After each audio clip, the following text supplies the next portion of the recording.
तू जेकरा दम पर कूदता रे उनहु के गर्मिया झाड़ दीहन कि तू जेकरा दम पर कूदता रे उनहु के गर्मिया झाड़ दीहन।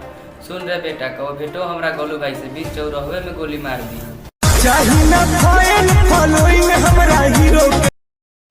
बेटा हस्ती तोर मिटा देम, जब बस्ती में तोरा आईब आ मियाँ जी के पावर देखले कहाँ, वही जा तोरा के दिखाईब।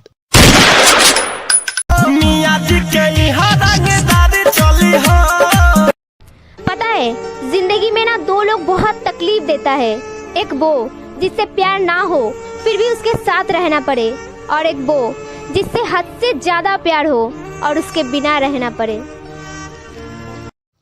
कि ज्यादा बोलबू तो टांग ले जाए बांध के, कासे कि डर नहीं के हमरा जान के, लइका हई मुसलमान के।